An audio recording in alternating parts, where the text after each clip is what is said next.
എന്ത് പറ്റി ശ്യാമ? അത് ഒന്ന് വീണതാ. ഒരു വണ്ടി വന്ന് ചെറുതായിട്ടും തട്ടി. വണ്ടി ഇടിച്ചെന്നോ? എങ്ങനെ? ശ്രദ്ധിക്കാതെയാണോ റോഡിലൂടെ നടക്കുന്നത്? ഞാൻ അരികെ ചേർന്ന് തന്നെ നടന്നത്. കാറെന്തോ നിയന്ത്രണം വിട്ട് വരുമായിരുന്നെന്ന് തോന്നുന്നു. എന്നിട്ട് ഇടിച്ചിട്ട് നിർത്താതെ പോയോ? പോയി. എല്ലാം പെട്ടെന്നുള്ള സംഭവങ്ങളായിരുന്നില്ലേ? വണ്ടി ഓടിച്ചത് ആരായിരുന്നു? ആളെ കണ്ട തിരിച്ചറിയോ?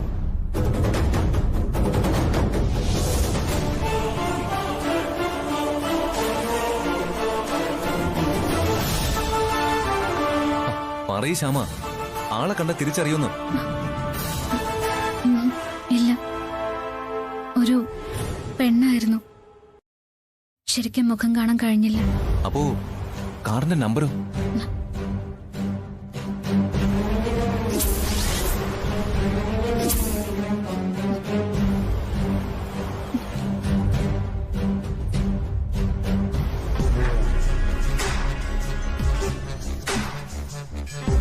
ഓർമ്മയില്ല. നമുക്ക് ഹോസ്പിറ്റലിൽ പോവാം. വേണ്ട, ഈ കൈയൊന്ന് പോറിയതല്ലേ ഉള്ളൂ. അത് മരുന്ന് വെച്ചാ മാറിക്കോളും. വീട്ടിലുണ്ട്. ഒരു TT എടുക്കായിരുന്നില്ലേ? വേണ്ട അഖിൽ സാറേ, ഒന്നും സംഭവിച്ചില്ലല്ലോ. അത് തന്നെ ഭാഗ്യമല്ലേ. ഇനി മനഃപൂർവ്വം ആരെങ്കിലും കൊണ്ടുവന്നിടിച്ചാണോ? അറിയില്ല സർ. പക്ഷെ സൂക്ഷിക്കണം. നടക്കുമ്പോ കാൽ ചുവട്ടിലെ മണ്ണിളകാതെ നോക്കണം. കാണുമ്പോൾ പുറകിലും ഉണ്ടാവണം കണ്ണ. കേൾക്കുമ്പോൾ മതി പറഞ്ഞത്. പറയാതെ തന്നെ എനിക്ക് മനസ്സിലാവും. എനിക്കറിയേണ്ടത് അജയുടെ ആത്മധൈര്യത്തെക്കുറിച്ച്. പേടിയുണ്ടോ എന്റെ കൂടെ നിൽക്കാൻ? ഇല്ല. എനിക്ക് നിന്നെ വേണം. ഒപ്പം കോടികളുടെ സമ്പത്തും. പണമില്ലാതെ ജീവിക്കാൻ എനിക്ക് മനസ്സില്ലാത്തതുകൊണ്ടാണ് സ്നേഹിച്ച പെണ്ണിനെ കുറച്ചു കാലത്തേക്കാണെങ്കിലും മറ്റൊരാൾക്ക് വിട്ടുകൊടുക്കുന്നത്, താലി കെട്ടാൻ സമ്മതിക്കുന്നത്. അജയ് പറഞ്ഞതുപോലെ അത് അത്ര എളുപ്പമല്ല. മണ്ഡപത്തിൽ എത്തേണ്ടതും താലി കെട്ടേണ്ടതും എന്റെ ആവശ്യമാണ്. ഞാൻ മണ്ഡപത്തിൽ എത്താതിരിക്കേണ്ടത് ജഗന്നാഥന്റെയും മായയുടെയും ആവശ്യമാണ്. അതിനുവേണ്ടി അയാൾ എന്തും ചെയ്യും.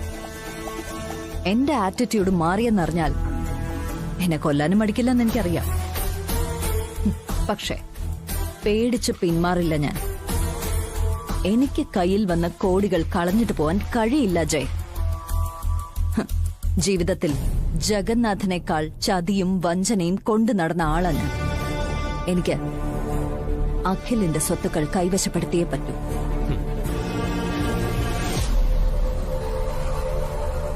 അതൊന്നും അത്ര എളുപ്പമല്ല നക്ഷത്ര. വിവാഹം കഴിച്ചെന്ന് കരുതി അയാളുടെ പേരിലുള്ള സ്വത്തുക്കൾ നിന്റെ പേരിലേക്ക് വരണമെന്നില്ലല്ലോ. വരണം, വരുത്തും. അതിന് സ്നേഹം, പ്രേമം, വശ്യം മുതല് ഒരു പെണ്ണിന് മനസ്സുകൊണ്ടും ശരീരം കൊണ്ടും മോഹിപ്പിക്കാവുന്നതെല്ലാം ഞാൻ ചെയ്യും. എന്നിട്ട് ഞാൻ ഉദ്ദേശിക്കുന്നതൊന്നും നടന്നില്ലെങ്കിൽ ഞാൻ ഇരുട്ടാകും. ഇരുട്ടിനെ പേടിക്കും അഖിൽ.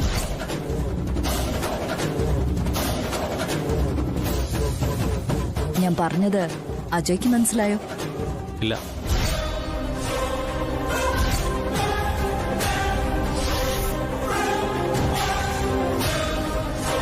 അഖിലിന്റെ മുഴുവൻ സ്വത്തുക്കളുടെയും അവകാശം ഭാര്യയ്ക്കായിരിക്കും. വിധവയായ ഭാര്യയ്ക്ക്.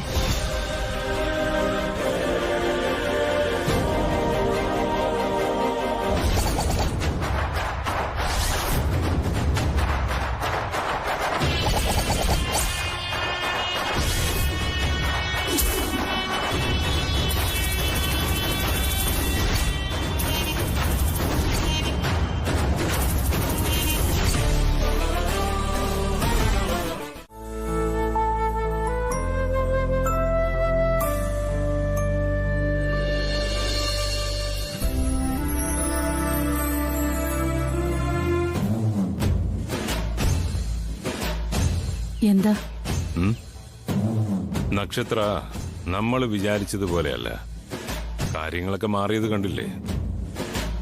സൂക്ഷിക്കണം അവളെ. നമ്മളെ ചതിച്ചേക്കും. നീ കേറ്.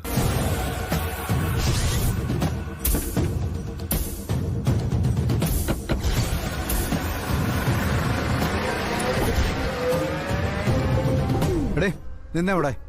ഓ എന്തൊരു പൊട്ടിയടി നീയെ. ഓ ഒരു കാര്യവും നിന്റെ മനസ്സിരിക്കില്ല എന്ന് മോള് പറഞ്ഞ സത്യമാ. എപ്പോഴും വീട്ടിൽ തന്നെ എഴുന്നള്ളിച്ചോണ്ട് നടന്നോളൂ. കിട്ടിത്താണെങ്കിലേ കണക്കായി പോയി. കാര്യങ്ങളൊക്കെ ജഗന്നാഥ സാർ അറിഞ്ഞിരിക്കുന്നതേ എന്തുകൊണ്ട് നല്ലതാ. ഇതെന്തൊരു ജന്മോ. അതെ, ഒരു കണക്കിന് ജയന്തി പറഞ്ഞതാ നേര്. നമ്മുടെ എല്ലാ കാര്യങ്ങൾക്കും മുന്നിൽ നിൽക്കുന്നത് സാറല്ലേ. സാറെല്ലാം അറിഞ്ഞിരിക്കട്ടെ. കുഴപ്പമൊന്നും ഉണ്ടാകത്തില്ലായിരിക്കും അല്ലേ മോളെ? മോളെ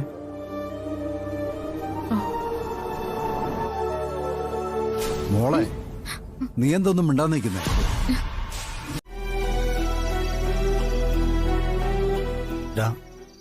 എന്താ നിനക്ക് പറയാനുണ്ടെന്ന് പറഞ്ഞത്? അത്രയ്ക്ക് വലിയ കാര്യമൊന്നുമല്ല അറിഞ്ഞേട്ടാ. എന്ന് വെച്ച് പറയാതിരിക്കാവുന്ന കാര്യമല്ല. എനിക്ക് മനസ്സിലുള്ളത് ഷെയർ ചെയ്യാൻ നിങ്ങളല്ലേ ഉള്ളൂ. നീ കാര്യം പറടാ. ഇത്രയ്ക്ക് മുഖവരുടെ ആവശ്യമുണ്ടോ? ഇല്ല, എനിക്കെന്തിനാ എന്റെ ഏട്ടന്മാരുടെ മുമ്പിൽ ഒരു മുഖവുര?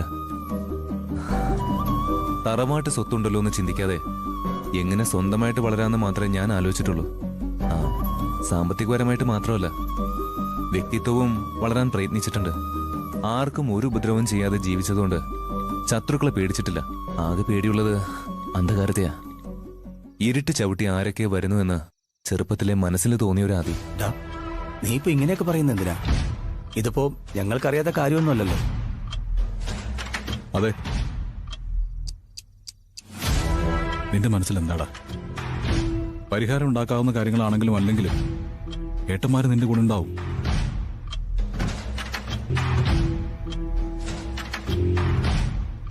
ആരൊക്കെയോ ഇപ്പൊ എനിക്ക് ചുറ്റുമുണ്ട്. ശത്രുക്കളായിട്ടാണോ എന്ന് എനിക്കറിയില്ല. എന്തായാലും മിത്രങ്ങളായിട്ടല്ല.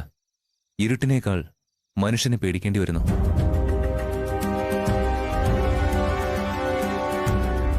എടാക്കി, നീ ഇങ്ങനെയൊക്കെ പറഞ്ഞ് ഞങ്ങളെ പേടിപ്പിക്കാതെ.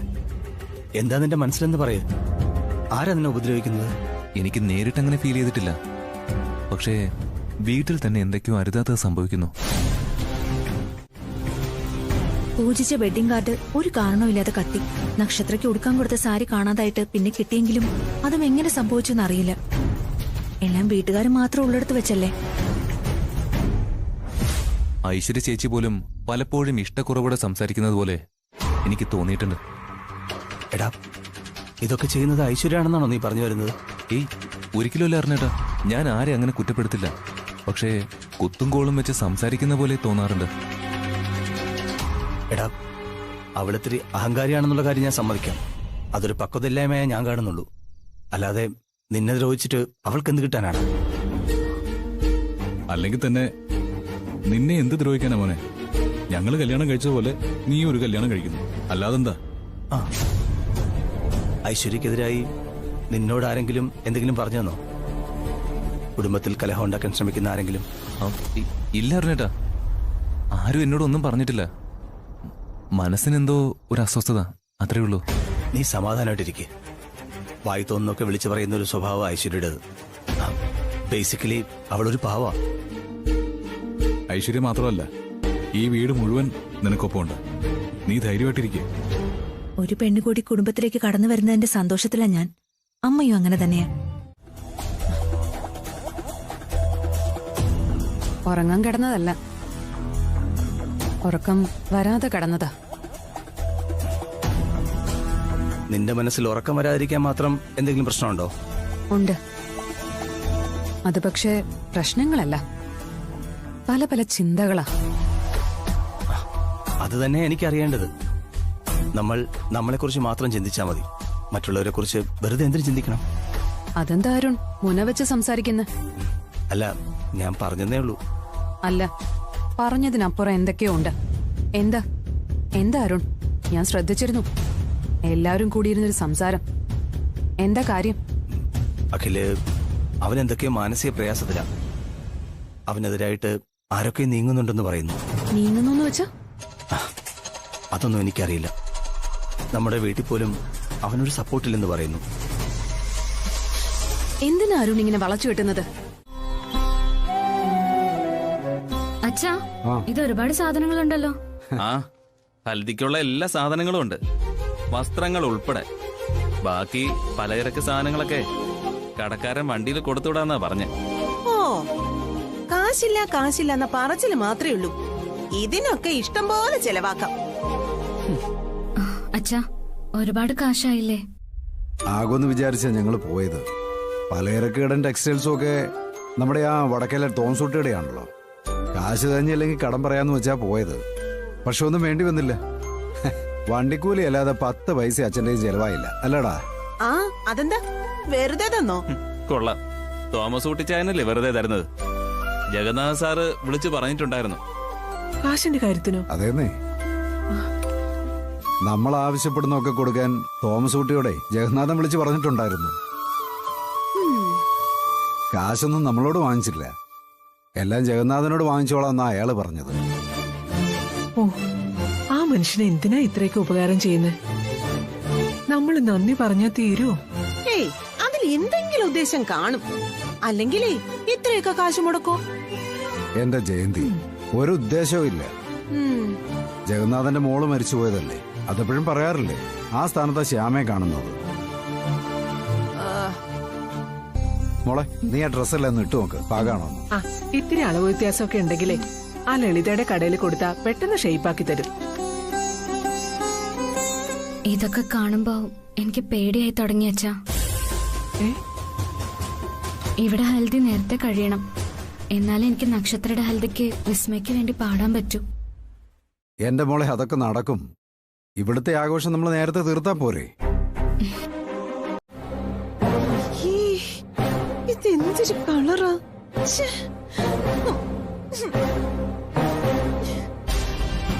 എന്താ? എന്റെ സാരി അത്ര നന്നായിട്ടില്ല അല്ലേ അമ്മേ? ആര് പറഞ്ഞു? നല്ല ഭംഗിയുണ്ട്. എല്ലാവർക്കും വാങ്ങിച്ചതിനേക്കാളും വില കുറഞ്ഞ സാരി തന്നെയാ ഇത്. എന്റെ മോളെ, നിനക്ക് അങ്ങനെയൊക്കെ തോന്നും. ഓ, എന്ത് കിട്ടിയാലും തൃപ്തി വരത്തില്ലല്ലോ. ഹോ, എന്ത് കിട്ടിയാലോ എന്ന് പറഞ്ഞാ എനിക്ക് വട്ടിക്കണക്കിനല്ലേ ഓരോന്ന് വാങ്ങി തരുന്നത്. ഓണത്തിന് പോലും ഒരു നല്ലൊരു കോടി കിട്ടിയിട്ടില്ല. ഓ, എന്തിനാ മോളെ ഇങ്ങനെ പരാതി പറയുന്നേ? നമ്മുടെ പരിമിതികളെ കുറിച്ചൊരു ബോധം വേണ്ടേ? നല്ലൊരു ദിവസമായിട്ട് അച്ഛൻ ഇവളോട് സംസാരിച്ച് സമയം കളയാ. അച്ഛൻ ഇങ്ങോട്ട് വന്നേ.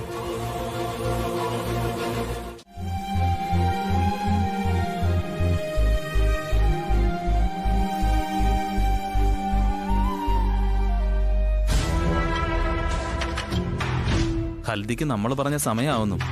വിഷ്ണു കുടുംബം എത്തിയില്ലല്ലോ. ഏട്ടാ, എത്രയും പെട്ടെന്ന് ചടങ്ങുകൾ അവസാനിപ്പിക്കണം. നക്ഷത്രയുടെ ഹൽദിക്ക് എനിക്ക് പോയേ പറ്റൂ. അരുന്ധതി മാഡത്തിന്റെ സ്വഭാവം അറിയാവുന്നല്ലേ, എന്തെങ്കിലും ഒരു പിഴവ് സംഭവിച്ചാ നിന്ന നിപ്പിന് അവര് കാശ് തിരിച്ചു ചോദിക്കും. എനിക്കറിയാലോ മോളെ, എന്തായാലും വിഷ്ണു വരാതെ പറ്റത്തില്ലല്ലോ. അച്ഛാ, അച്ഛൻ ജഗന്നാഥൻ സാറിനെ വിളിച്ചു നോക്കിയേ, എപ്പോ വരുന്നറിയാലോ.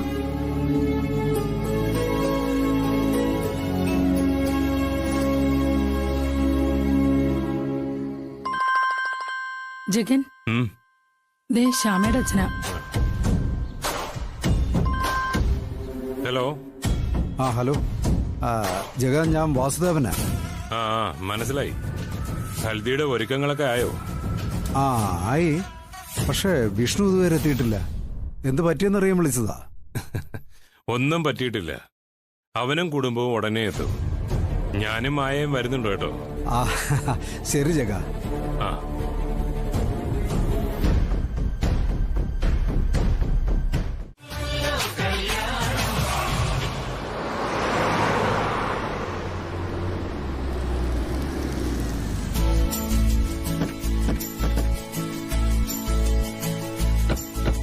ശ്യാമയുടെ ചെക്കനെത്തി. നമസ്തേ. നമസ്കാരം. ഞങ്ങള് കാത്തിരിക്കുവായിരുന്നു. എന്താ വൈകി? ഞങ്ങൾ ഒരുപാട് വൈകിയില്ലല്ലോ. ഇല്ല, ഞങ്ങള് ജഗൻ സാറിന്റെ വീട്ടിലൊന്ന് കയറി, പിന്നെ ഒരുമിച്ച് പോരാന്ന് വിചാരിച്ചു.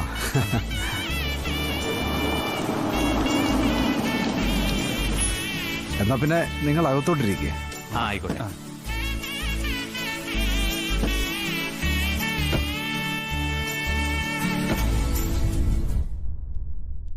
എല്ലാ കാര്യത്തിനും ഒരു തിടുക്കവും പരിഭ്രമവും ഒക്കെ എനിക്ക്. അതുകൊണ്ടാണ് ഞാൻ ജഗന്നാഥനെ വിളിച്ചത്. ഒരു പരിഭ്രമവും വേണ്ട, എല്ലാം ഭംഗിയായിട്ട് തന്നെ നടക്കും. ശ്യാമയ്ക്കാ തിരക്ക്. ഈ ചടങ്ങിന്റെ ഡേറ്റ് തീരുമാനിക്കുന്നതിന് മുമ്പ് അവളൊരു പ്രോഗ്രാം ഏറ്റിരുന്നു. അതെന്തിനാ നാളെ കല്യാണമായിട്ട് ഇന്ന് പ്രോഗ്രാം ഏറ്റത്? അത് പിന്നെ ഹൽദി നടത്തുമെന്ന് ഞങ്ങൾ സ്വപ്നത്തിൽ പോലും വിചാരിച്ചതല്ലോ. പെട്ടെന്നാണല്ലോ തീരുമാനിച്ചത്. വരും, ഭാഗത്തേക്ക് ഇരിക്കാം.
ശ്യാമേ ഇങ്ങോട്ട് നോക്കി.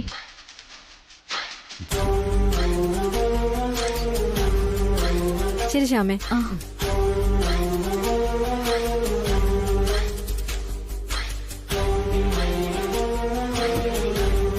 ഇനി നമുക്കൊരു സെൽഫി എടുത്താലോ?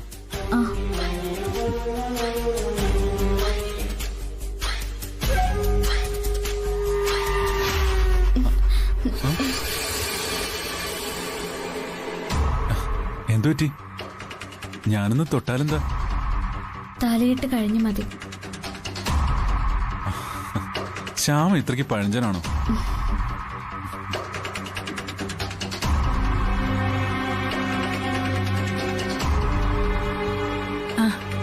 ശ്യാമിങ് വന്നേ, നമുക്ക് അകത്തോട്ടിരിക്കാം.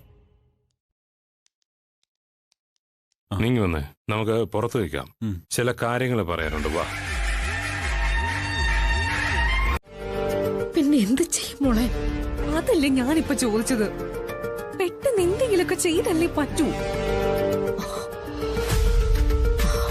മോളെ, ഞാൻ പിന്നിൽ നിന്ന് പാടിയാലോ? നന്നായിരിക്കും. അവളുടെ ശബ്ദം ഒരു തവണ കേട്ടാ തിരിച്ചറിയും മമ്മി.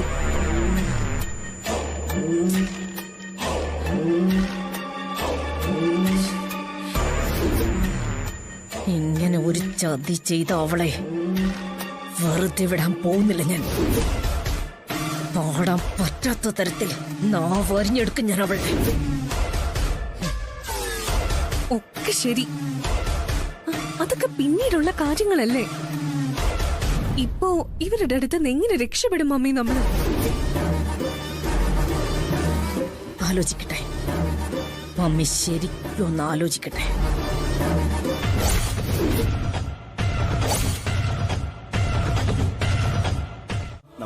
ഇരിക്കാം.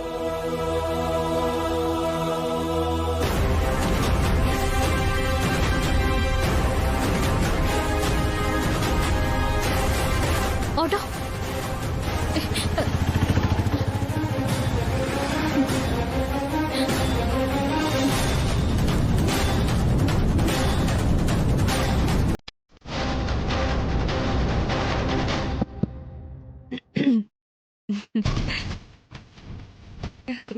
All the best.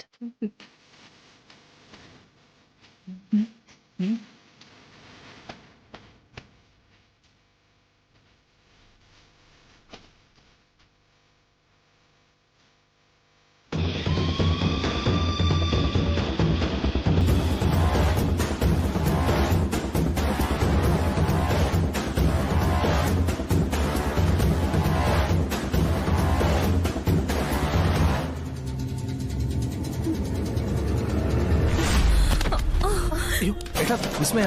അയ്യോ അയ്യോ അയ്യോ, വിസ്മയ, വിസ്മയ, വിസ്മയ. ഈശ്വരനെ, നീ ഇങ്ങനെ കരയാതെ. വിസ്മയ, വിസ്മയ മോളെ വിസ്മയ വിസ്മയ വെള്ളം എടുത്തോണ്ട് വരാൻ പറ. മോളെ വിസ്മയ, വെള്ളം എടുത്തിട്ട് വാ. എന്താ എന്താ മോളെ വിസ്മയ? മോളെ കണ്ണു തുറക്ക്. എന്താ മോളെ? എന്താ കുട്ടിക്ക് പറ്റി? വിസ്മയ വിസ്മയ, ഐശ്വര്യ മോളെ ആ വെള്ളം നോക്കി.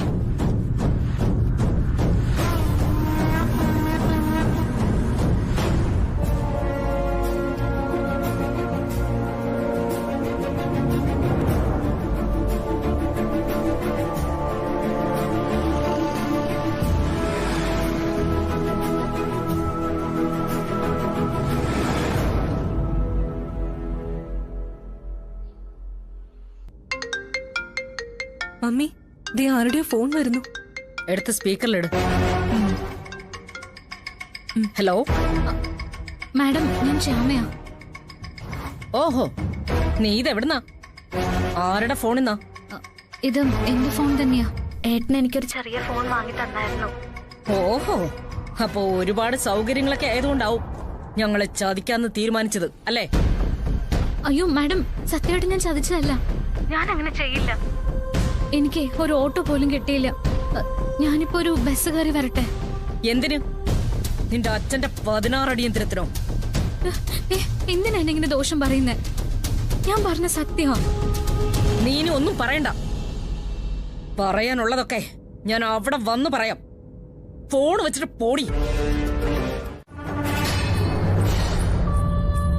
അച്ഛാ വേണ്ട, എനിക്ക് വേണ്ടി അച്ഛൻ ആരുടെ മുന്നിലും താഴരുത്. കാല് പിടിക്കണമെങ്കിൽ ഞാൻ പിടിച്ചോളാം. എന്തിന്? കാല് പിടിക്കാൻ മാത്രം ഒരു തെറ്റ് നീ ചെയ്തിട്ടില്ല. ഞാൻ നാണം കെട്ടു പോയില്ലേ? ഇനി അവിടുന്ന് രക്ഷപ്പെട്ടതെന്ന് ഈശ്വരന് മാത്രമേ അറിയൂ. അതെ, ഈശ്വരന് അറിയാമല്ലോ എല്ലാം. നിങ്ങൾ ചെയ്തു തന്ന സഹായം ഒരിക്കലും ഞങ്ങൾ മറക്കില്ല.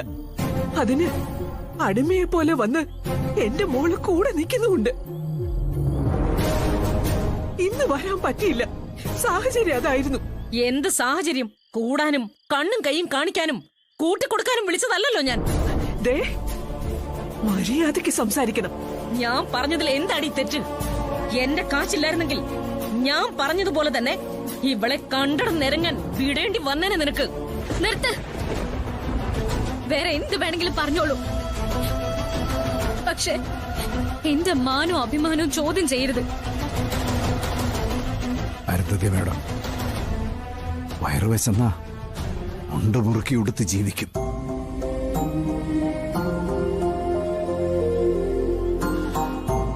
അതല്ലാതെ എന്നേലും ഭാര്യയുടെ മക്കളുടെ മാനം വിൽക്കേണ്ട ഗതികേട് വന്ന കയറൊരു കുരുക്കാക്കി കഴുത്തിലിടും വാസുദേവൻ. വാസുവിട്ട് മാത്രമാക്കുന്നത് എന്തിനാ? അങ്ങനെ ഒരു അവസ്ഥ വന്ന എല്ലാവരെയും അകത്ത് കയറ്റി കഥ കടച്ചിട്ട് തറവാടിന് തീ കൊടുത്തു ഞാൻ.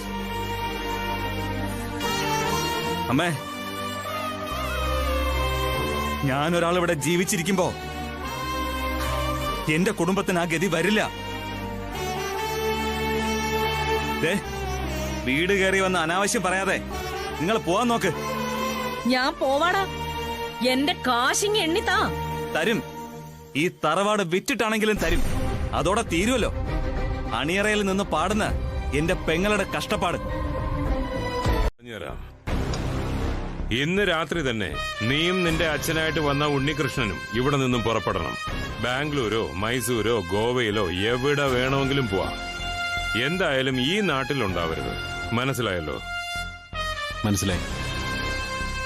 ഇപ്പോ ഉപയോഗിച്ചുകൊണ്ടിരിക്കുന്ന സിം കാർഡ് ഇനി ഞാൻ പറയുന്നത് വരെ ഉപയോഗിക്കരുത്. ഞാൻ വിളിക്കാറുള്ള ഒരു പേഴ്സണൽ നമ്പർ ഇല്ലേ, അത് മാത്രം ഉപയോഗിച്ചാൽ മതി.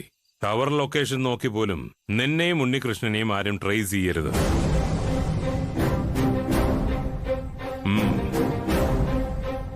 ഇവിടുത്തെ കാര്യങ്ങളൊക്കെ ഉദ്ദേശിച്ചതുപോലെ നടന്നാൽ നിന്നെ പിന്നെ ആരും അന്വേഷിക്കില്ല. ഒരു മാസം മാറി നിൽക്കാന്ന് പറഞ്ഞ ചെലവല്ലേ സർ? ചെലവിന്റെ കാര്യമൊക്കെ അവിടെ നിൽക്കട്ടെ. അതിനല്ലേടാ ഞാനിവിടെ ഉള്ളത്. നിനക്ക് ഒരു ബുദ്ധിമുട്ടും വരത്തില്ല. കരാറിൽ പറഞ്ഞ തുക ക്യാഷായിട്ട് തന്നെ തന്നില്ലടാ ഞാൻ. അതുപോലെ വഴിച്ചെലവിനും താമസത്തിനുള്ള കാശ ധൈര്യമായിട്ട് എടുത്തോ.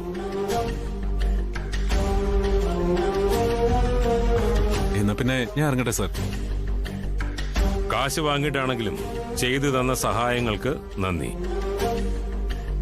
ഇനിയും ഒരാവശ്യം വരുമ്പോ വിളിക്കും ഞാൻ. All the best. Thank you sir.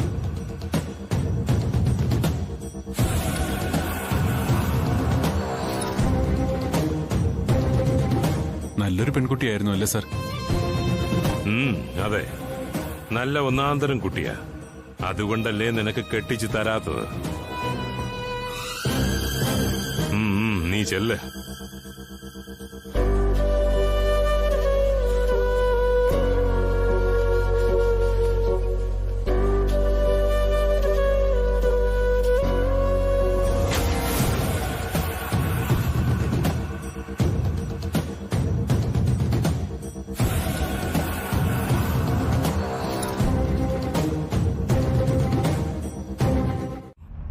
ഓഡിറ്റോറിയത്തിൽ ക്ഷണിക്കപ്പെട്ടവരുടെ കൂട്ടത്തിൽ നമ്മുടെ കുറച്ച് ആളുകളും ഉണ്ടാവും. ചില ന്യായങ്ങൾ പറയാം. പിന്നെ 1-2 മീഡിയ പേഴ്സൺസ്, ഓൺലൈൻ മാധ്യമക്കാര്, 1-2 മഞ്ഞപ്പത്രക്കാര്. വിഷ്ണുവിനെ കാണാതാവുമ്പോ, നക്ഷത്ര ചെല്ലാതിരിക്കുമ്പോ ബാക്കി കാര്യങ്ങളെല്ലാം നമ്മൾ പറയുന്നത് പോലെ അവര് ഡീൽ ചെയ്തോളും. ശ്യാമയുടെ വീട്ടുകാരെ ആ സമയത്ത് അവിടെ എത്തിക്കരുത്. ഇല്ല, ശ്യാമയെ വീട്ടിൽ നിന്നും ബ്യൂട്ടി പാർലറിലേക്ക് മാറ്റും. അതിന് എന്റെ ബന്ധുക്കളായിട്ട് 2 സ്ത്രീകളെ ചന്ദ്രൻ ഏർപ്പാടാക്കിയിട്ടുണ്ട്. അതുപോലെ തന്നെ അഖിലിന്റെ വീട്ടിലേക്കും 3 സ്ത്രീകളെ ഏർപ്പാട് ചെയ്തിട്ടുണ്ട്, നക്ഷത്രയുടെ ബന്ധുക്കളായിട്ട് ശകുനം മുടക്കാൻ. മൊത്തത്തിൽ ഇതുവരെ കാര്യങ്ങളെല്ലാം കൈവെള്ളയില, നക്ഷത്ര ഒഴികെ. അതും എന്റെ കൈവെള്ളയിൽ വരും. നമ്മൾ മണ്ഡപത്തിൽ പോകുന്നില്ലല്ലോ. ഇല്ല, പക്ഷേ എല്ലാം ഇവിടെ ഇരുന്ന് കാണും, കേൾക്കും നമ്മള്. എനിക്ക് മനസ്സിലായില്ല ജഗൻ. ചില കാര്യങ്ങള് ആ സമയത്ത് മനസ്സിലാക്കിയാ മതി.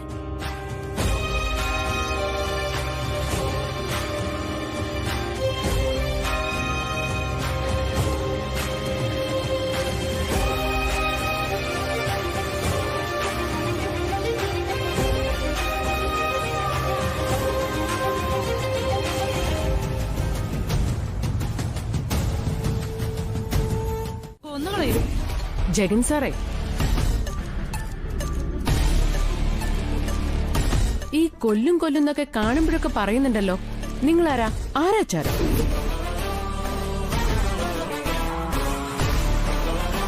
അവരെ ഉപദ്രവിക്കേണ്ട. ഹൽദി നടത്താൻ തീരുമാനിച്ചതും അത് നടത്തിയതും ഞാനാ. തല്ലുന്നെങ്കിലേ എന്നെ വേണം തല്ലാൻ.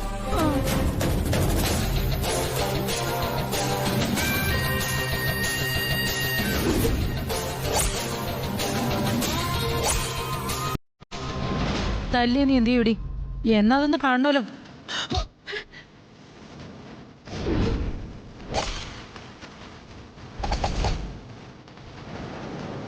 തൊട്ടു പോവരുതന്നെ. എനിക്ക് വേദനിച്ചാ തിരിച്ചു തല്ലും ഞാൻ. അതാരായാലും. താൻ എന്റെ ദേഹത്ത് തൊട്ടു പോരുത്. തൊട്ടാലേ പോലീസ് സ്റ്റേഷൻ മുതൽ വനിതാ കമ്മീഷൻ വരെ പോവും ഞാൻ. വീട്ടിൽ കയറി പീഡിപ്പിക്കാൻ ശ്രമിച്ചതിന് പിടിക്കപ്പെടും താൻ. നീ ചെന്ന് പരാതിപ്പെടേ. നീ പറ്റിച്ചതും വെട്ടിച്ചതും മുതല് ആൾമാറാട്ടം നടത്തി ചെയ്ത കുറ്റകൃത്യങ്ങൾ വരെ തെളിവ് സഹിതം എനിക്കറിയാം. നീ ചെന്ന് പരാതിപ്പെടേ. അഴിയെണ്ണുമ്പോ നമുക്ക് ഒരുമിച്ചെണ്ണാം. പിന്നെന്താ? മനസ്സിൽ കണക്ക് കൂട്ടിയതൊന്നും നടക്കില്ലെന്ന് ഉറപ്പായ ഒരുമ്പെട്ട് ഇറങ്ങും ഞാൻ. എങ്ങനെ നോക്കിയാലും കൂടുതൽ നഷ്ടപ്പെടാനുള്ളത് തനിക്ക് മാത്രമായിരിക്കും. ജയിലെങ്കിൽ ജയില്, ഞാൻ തയ്യാറാ. പക്ഷെ എനിക്ക് മുന്നേ അകത്ത് പോകുന്നത് താൻ തന്നെയായിരിക്കും. അങ്ങനെ പറഞ്ഞ് നീ ഞങ്ങളെ പേടിപ്പിക്കാനൊന്നും നോക്കണ്ട മോളെ. സ്റ്റാമ്പ് പേപ്പറിലും റവന്യൂ സ്റ്റാമ്പിലും ഒപ്പിട്ട് കരാർ അടിസ്ഥാനത്തിൽ ഒരു ജോലി ഏറ്റു വന്നതാണ് നീ. അതെപ്പോഴും കൂടെ കൊണ്ടു നടക്കുക ഞാൻ. കണ്ടോ, ഇത് നീ ഒപ്പിട്ട് തന്ന എഗ്രിമെന്റാ. ഈ എഗ്രിമെന്റ് പ്രകാരം ഇന്ന് അർദ്ധരാത്രിയോടെ നീയുമായിട്ടുള്ള എല്ലാ കരാറുകളും അവസാനിച്ചിരിക്കും. പറഞ്ഞ പ്രകാരമുള്ള പണം വാങ്ങിച്ച് പടികടന്ന് പോയിക്കോണോ ഇവിടുന്ന്, ഈ നിമിഷം ഇവിടുന്ന്.